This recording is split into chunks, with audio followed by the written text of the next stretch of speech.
अस्सलाम वालेकुम एवरीवन। आज हमारा सिविल प्रोसीजर कोड का फर्स्ट लेसन है जिसमें हम पढ़ेंगे टेरिटोरियल जुरिस्डिक्शन। लेसन स्टार्ट करने से पहले मैं एक बहुत इंपॉर्टेंट क्वेश्चन की कन्फ्यूजन को दूर करना चाहूँगी कि पेपर में क्वेश्चन बहुत बार आता है कि what is the law relating to the place of suing before the civil courts. तो इसमें स्टूडेंट्स कंफ्यूज हो जाते हैं कि इसमें आंसर क्या लिखेंगे, यानी कि टेरिटोरियल जुरिस्डिक्शन के बारे में लिखेंगे या पिक्यूनरी जुरिस्डिक्शन के बारे में लिखेंगे। तो इसका आंसर ये है कि अगर ये क्वेश्चन पेपर में आ जाता है तो इसमें दोनों जुरिस्डिक्शंस के बारे में लिखेंगे, टेरिटोरियल के बारे में भी और पिक्यूनरी के बारे में भी। तो अब हम अपना टॉपिक स्टार्ट करते हैं। जुरिस्डिक्शन कहते हैं कोर्ट की पावर और अथॉरिटी को जिसके अकॉर्डिंग वो कोई मैटर को सुनता है और उसमें अपना जुडिशियल माइंड अप्लाई करके किसी मैटर का डिसीजन देता है। टेरिटोरियल जुरिस्डिक्शन का मतलब होता है इलाकाई दायरा इख्तियार। लॉ ने डिफरेंट कोर्ट्स को डिफरेंट पावर्स असाइन की हुई है कि आप इतनी मालियत का दावा सुन सकते हैं और इससे ज्यादा मालियत का दावा आप नहीं सुन सकते। और लॉ ने कोर्ट्स को कुछ टेरिटोरियल लिमिट्स बताई हुई है कि आप इतनी लिमिट्स तक के केसेस को सुन सकते हैं और इस इलाके के बाहर के जो केसेस होंगे वो आप नहीं सुन सकती। तो इसको कहते हैं टेरिटोरियल जुरिस्डिक्शन। अब लॉ ने कोर्ट्स को कुछ रूल्स बताए हुए हैं कि आपने इन रूल्स को फॉलो करना है। ऐसा नहीं होगा कि इंसिडेंट जो है वो कराची में वाक़या होता है या प्रॉपर्टी कराची में मौजूद है और आप आके लाहौर की अदालत में जो है वो दावा दायर कर रहे हो जहाँ पे उसकी जुरिस्डिक्शन ही नहीं बनती। तो अगर वो कोर्ट जो है वो उस केस को सुनेगी तो वो जो डिसीजन होगा वो नल एंड वाइड होगा। तो इसी तरह से हमने सेक्शन 16 से लेके सेक्शन 21 तक टेरिटोरियल जुरिस्डिक्शन के रिलेटेड पढ़ना है कि अगर कोई वाकया हो जाता है तो हमने उसका दावा किस शहर की अदालत में दायर करना है और किस शहर की अदालत को उसकी जुरिस्डिक्शन हासिल है। जब हम कोई सूट इंस्टीट्यूट करते हैं तो हम अपनी प्लेट के अंदर ये वाज़िया तौर पर लिखते हैं कि जिस कोर्ट में हम सूट फाइल कर रहे हैं इस कोर्ट को हमारा मैटर सुनने की जुरिस्डिक्शन हासिल है। तो हमें ये कैसे पता चलता है कि जुरिस्डिक्शन है या नहीं है? ये हमें सेक्शन 16 से लेके सेक्शन 21 तक जो कि टेरिटोरियल जुरिस्डिक्शन से रिलेटेड है उनमें पता चलता है। तो अब हम इन रूल्स को डिस्कस कर लेते हैं। सेक्शन 15 जो है सिविल प्रोसीजर कोड का वो हमें प्लेस ऑफ सुइंग से रिलेटेड रूल बताता है। इसमें वो कहता है कि every suit shall be instituted in the court of the lowest grade competent to try it, यानी कि जो सबसे निचली अदालत होगी, यानी कि 3 ग्रेड्स हैं, फर्स्ट क्लास सिविल जज, सेकंड क्लास, थर्ड क्लास। जो थर्ड ग्रेड की जो कोर्ट होगी उसमें हम अपना दावा दायर करेंगे जो कि लोएस्ट ग्रेड की कोर्ट होगी। इसमें वो साथ ही साथ ये पॉइंट भी रेज करता है कि कॉम्पिटेंट होनी चाहिए, कॉम्पिटेंट टू ट्राई इट, यानी कि वो कोर्ट कॉम्पिटेंट भी होनी चाहिए। कॉम्पिटेंट कैसे होगी? यानी कि उसके पास पिक्यूनरी जुरिस्डिक्शन भी होनी चाहिए और टेरिटोरियल जुरिस्डिक्शन भी होनी चाहिए। तो अब हम सेक्शन 16 से लेके सेक्शन 21 तक डिस्कस कर लेते हैं कि उसमें टेरिटोरियल जुरिस्डिक्शन से रिलेटेड क्या रूल्स बताए गए हैं। Section 16 of civil procedure code is related to the suits relating to immovable property, यानी कि सेक्शन 16 में जो भी सूट्स बताए गए हैं वो इमूवेबल प्रॉपर्टी से रिलेटेड हैं, यानी कि इनमें कोई पर्सनल रॉन्ग नहीं है, ना इसमें कोई मूवेबल प्रॉपर्टी का रॉन्ग शामिल है। ये सूट्स प्योरली इमूवेबल प्रॉपर्टी से रिलेटेड हैं। और वो कौन कौन से सूट्स? वो कहता है कि अगर वो suit recovery of immovable property से रिलेटेड हो या पार्टीशन ऑफ इमूवेबल प्रॉपर्टी से रिलेटेड हो या determination of any other right से रिलेटेड हो, जिस तरह के ईजमेंट राइट को हमने अगर डिटर्मिन करवाना है, या फिर वो कहता है कि suit for compensation for the wrong done to immovable property, या फिर वो ऐसी कंपनसेशन के सूट से रिलेटेड हो जिसमें हमारी इमूवेबल प्रॉपर्टी के साथ कोई रॉन्ग कमिट किया गया हो, या फिर लास्ट पे वो कहता है या फिर सूट हो recovery of movable property actually under distraint और अटैचमेंट, यानी कि अगर कोई या फिर ऐसा दावा जिसमें हमने अपनी उस मूवेबल प्रॉपर्टी को रिकवर करना है जो कि अटैच की गई है हमारी इमूवेबल प्रॉपर्टी के साथ। यानी उसने 5 सूट्स बता दिए हैं। पहला recovery of movable property, partition, determination of right, compensation for wrong and recovery of movable property attached with immovable property. ये जो 5 तरह के सूट्स हैं वो कौन सी अदालत में दायर किए जाएंगे? इसमें वो कहता है कि these type of suits shall be instituted in a courts within local limits of whose jurisdiction the property is situated, यानी कि ये दावे जो हैं उस इलाके की अदालत में दायर किए जाएंगे जहाँ पे हमारी मूवेबल प्रॉपर्टी मौजूद है। तो जहाँ पे हमारी प्रॉपर्टी मौजूद होगी हम उसी शहर की अदालत में दावा दायर करेंगे, ना कि किसी और शहर की अदालत में। अगर किसी और शहर की अदालत में दावा दायर करेंगे तो वो नल एंड वॉइड हो जाएगा। अब हम बात कर लेते हैं इसी सेक्शन 16 के क्लॉज सी से, जो कि रिलेटेड है suit for foreclosure and sale और redemption in the case of mortgage of और चार्ज अपॉन इमूवेबल प्रॉपर्टी। यानी कि अगर कोई सूट मॉर्गेज से रिलेटेड है, यानी कि फोरक्लोजर से या रिडेम्पशन से, तो ऐसी सूरत में दावा कहाँ दायर होगा? उसने हमें 3 ऑप्शंस दे दिए हैं। उस इलाके की अदालत में जहाँ पे हमारी प्रॉपर्टी मौजूद है, जिस तरह से हमने पिछले क्लॉजेस में पढ़ा। दूसरा ऑप्शन उसने हमें बताया है कि जहाँ पे कॉज ऑफ एक्शन अराइज हो। कॉज ऑफ एक्शन हम उन फैक्ट्स को कहते हैं जिनकी बिना पर हमें ये महसूस होता है कि अब हमें दावा दायर करना चाहिए, अब हमें अपना राइट क्लेम करना चाहिए। यानी कि वो फैक्ट्स जिनकी वजह से हम केस करते हैं, जिनकी वजह से हम अपना मैटर कोर्ट में लेके जाते हैं। वो कहता है कि जिस इलाके में कॉज ऑफ एक्शन अराइज हो आप उस जगह पे भी दावा दायर कर सकते हैं। और नंबर 3 पे वो कहता है कि जहाँ पे डिफेंडेंट रहता हो, जहाँ पे डिफेंडेंट रह रहा हो या फिर बिजनेस कर रहा हो या फिर वर्क फॉर गेन कर रहा हो, यानी कि जहाँ पे वो कारोबार कर रहा हो, बिजनेस कर रहा हो, नौकरी कर रहा हो या जहाँ पे वो रहता हो। इससे हमें ये पता चला कि अगर मॉर्गेज डीड से रिलेटेड हमारा कोई सूट है, 3 तरह से हम उसको दायर कर सकते हैं। यानी कि 3 तरह की अदालतों के पास उस सूट को सुनने की ज्यूरिसडिक्शन है। नेक्स्ट हम बात कर लेते हैं सेक्शन 17 की, जो कि डील करती है suit for immovable property situate with in the jurisdiction of different courts. यानी कि इमूवेबल प्रॉपर्टी से रिलेटेड कोई ऐसा सूट जो डिफरेंट कोर्ट्स की ज्यूरिसडिक्शन में आता है। यानी कि कोई ऐसा दावा होना जो कि लाहौर की कोर्ट की ज्यूरिसडिक्शन में भी आता हो, इस्लामाबाद की कोर्ट की ज्यूरिसडिक्शन में आता हो, मुल्तान कोर्ट की ज्यूरिसडिक्शन में आता हो।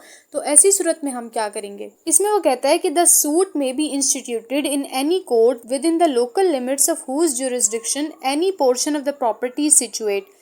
यानी कि हम उस इलाके की अदालत में दावा दायर कर सकते हैं जहां पे हमारी प्रॉपर्टी का कोई पोर्शन मौजूद होगा।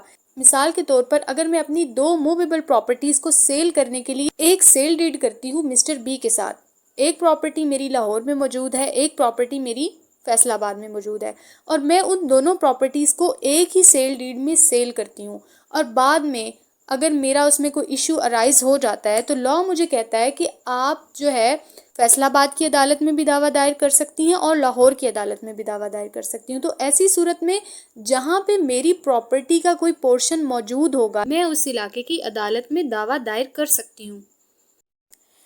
अच्छा जी, तो सेक्शन 16 के अंदर हमने बात की थी इमूवेबल प्रॉपर्टी से रिलेटेड जो सूट्स थे। अब सेक्शन 19 में हमने उन सूट्स की बात करनी है जो कि रिलेटेड है compensation for the wrong done to the person और मूवेबल प्रॉपर्टी। जहाँ पे किसी इंसान के साथ कोई रॉन्गफुल एक्ट कमिट हो जाता है या फिर किसी मूवेबल प्रॉपर्टी के साथ रॉन्ग कमिट हो जाता है और हमने उसकी कंपनसेशन लेनी है। ये सेक्शन स्पेसिफिकली कंपनसेशन के सूट से रिलेटेड है, जहाँ पे हमने किसी ऐसे रॉन्गफुल एक्ट के लिए कंपनसेशन लेनी होती है जो कि मूवेबल प्रॉपर्टी से रिलेटेड हो या जो कि किसी पर्सन के साथ रिलेटेड हो। तो उस सूरत में प्लेंटिफ के पास 2 ऑप्शंस हैं कि वो किस अदालत में दावा दायर कर सकता है। नंबर 1 वो कहता है कि such suit may be instituted where the wrong is committed, और दूसरा ऑप्शन है कि वेयर डिफेंडेंट रिजाइड्स। यानी कि वो कहता है कि उस इलाके की अदालत को ज्यूरिसडिक्शन हासिल होगी जहाँ पे वो रॉन्गफुल एक्ट कमिट हुआ होगा, चाहे वो किसी पर्सन के साथ कमिट हुआ है, चाहे वो किसी मूवेबल प्रॉपर्टी के साथ कमिट हुआ है। और दूसरा पॉइंट है वेयर द डिफेंडेंट रिजाइड्स, जहाँ पे वो डिफेंडेंट रहता होगा या पर्सनल वर्क फॉर गेन करता होगा या बिजनेस करता होगा। इसको हम एक एग्जाम्पल से समझ लेते हैं। इसमें वो कहता है कि A residing in Karachi published in Quetta statements defamatory of B, B में sue A either in Quetta और इन कराची। इसमें वो कहता है कि मिस्टर ए जो कि कराची में रहता है और वो मिस्टर बी के खिलाफ क्वेटा में एक डेफामेटरी स्टेटमेंट पब्लिश करवा देता है। अब मिस्टर बी जो है वो मिस्टर ए के खिलाफ डेफामेशन का सूट फाइल करता है, तो उसे कैसे पता चलेगा कि वो किस अदालत में दावा दायर करे? तो सेक्शन 19 कहता है कि ये ऑप्शन है प्लेंटिफ के पास कि जहाँ पे कॉज ऑफ एक्शन अराइज हुई है वो वहाँ पे भी दावा दायर कर सकता है और जहाँ पे डिफेंडेंट रहता है वहाँ पे भी दावा दायर कर सकता है।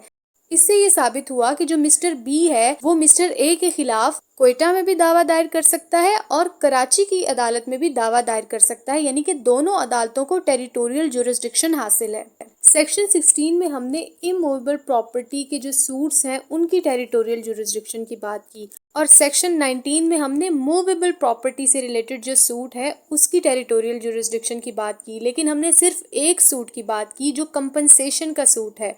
अब हमने सेक्शन 20 के अंदर कंपनसेशन से हट के जो मूवेबल प्रॉपर्टी से रिलेटेड केसेस होते हैं उसकी बात करनी है, यानी कि इसमें हमने कंपनसेशन नहीं मांगनी, इसमें हम रिकवरी ऑफ मूवेबल प्रॉपर्टी की बात कर सकते हैं या इसमें हम डिक्लेरेशन का सूट फाइल कर सकते हैं जो कि रिलेटेड हो मूवेबल प्रॉपर्टी। तो इसमें वो कहता है कि कंपनसेशन से हट के जो मूवेबल प्रॉपर्टी से रिलेटेड जो केसेस होते हैं उनमें हम दावा कौन सी अदालत में दायर करेंगे और किस अदालत को उसकी टेरिटोरियल जुरिस्डिक्शन हासिल होगी।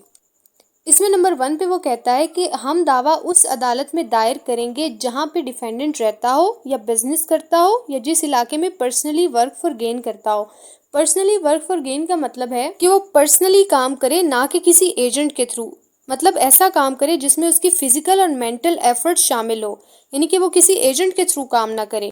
सब क्लॉज बी में वो कहता है कि जहाँ पे ढेर सारे डिफेंडेंट हो, यानी कि जहाँ पे एक से ज्यादा डिफेंडेंट हो, तो दावा उस इलाके की अदालत में दायर किया जाएगा जहाँ पे उनमें से कोई एक डिफेंडेंट रहता हो। क्योंकि अगर सेम कॉज ऑफ एक्शन है, सेम मैटर है और उसमें डिफेंडेंट भी 2-3 है और तीनों ने ज्वाइंटली अगर कोई मिसकंडक्ट किया है तो हम उनके खिलाफ अलग अलग केस करने के बजाय एक ही केस करेंगे। अब ऐसी सूरत में कंफ्यूजन हो जाती है कि हम किस इलाके में दावा दायर करें, तो उसमें वो कहता है कि हम किसी ऐसे इलाके की अदालत में दावा दायर करेंगे जिस इलाके में उनमें से कोई एक डिफेंडेंट रहता हो या पर्सनली वर्क फॉर गेन करे या बिजनेस करे। सब क्लॉज सी में वो कहता है कि दावा किसी ऐसी अदालत में दायर किया जा सकता है जहाँ पे कॉज ऑफ एक्शन अराइज हो होली या पार्टली, यानी कि पूरी तरह से कॉज ऑफ एक्शन अराइज हो या उसका कोई एक हिस्सा, यानी कि जहाँ पे वो फैक्ट्स अराइज हुए हो जिनकी वजह से हमें अपना मैटर कोर्ट में लाना पड़ा है। सेक्शन 21 में हमने पढ़ना है decision without territorial jurisdiction. General rule इसमें यही कहता है कि अगर कोई कोर्ट अपनी जुरिस्डिक्शन से हट के कोई फैसला करती है या कोई डिसीजन करती है तो वो नल एंड वाइड हो जाता है, यानी कि अगर उसके पास जुरिस्डिक्शन ही नहीं है वो केस को डील करने की, ट्रायल करने की, और अगर वो उस केस में फैसला सुनाती है तो वो नल एंड वाइड होगा, वो एक्सेप्टेबल नहीं होगा। लेकिन इस जनरल रूल की एक्सेप्शन सेक्शन 21 ऑफ CPC में बताई गई है। इसके अकॉर्डिंग पार्टीज को चाहिए कि अगर किसी कोर्ट की जुरिस्डिक्शन नहीं बनती तो वो उसका ऑब्जेक्शन अर्लीस्ट पॉसिबल अपॉर्चुनिटी पर रेज करें, यानी कि कोर्ट ऑफ फर्स्ट इंस्टांस में ही वो ऑब्जेक्शन रेज करें।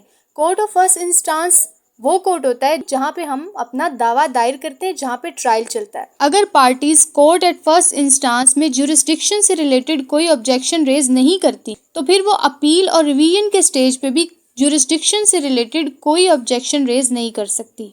लेकिन अगर ट्रायल होने के बाद और फैसला लेने के बाद पार्टीज अपील और रिवीजन के स्टेज पे ये ऑब्जेक्शन रेज कर देती हैं कि जी कोर्ट ऑफ फर्स्ट इंस्टांस की तो जुरिस्डिक्शन ही नहीं बनती थी, तो उस सूरत में कोर्ट ऑफ फर्स्ट इंस्टांस का जो फैसला होगा वो नल एंड वाइड नहीं होगा, क्योंकि उनसे यही सवाल पूछा जाएगा कि वेयर यू वर बिफोर, जब ट्रायल चल रहा था, फैसला होने से पहले आप कहाँ थे, आपने तब ऑब्जेक्शन क्यों नहीं रेज किया। अब बेशक कोर्ट की जुरिस्डिक्शन नहीं है, फिर भी अगर उसने फैसला मेरिट पे दे दिया है तो फिर हम इस फैसले को नल एंड वाइड नहीं डिक्लेयर करेंगे, क्योंकि कोर्ट्स के पास इतना टाइम नहीं है कि वो सेम मैटर को पहले एक अदालत में डील करें और फिर दूसरी अदालत में डील करें।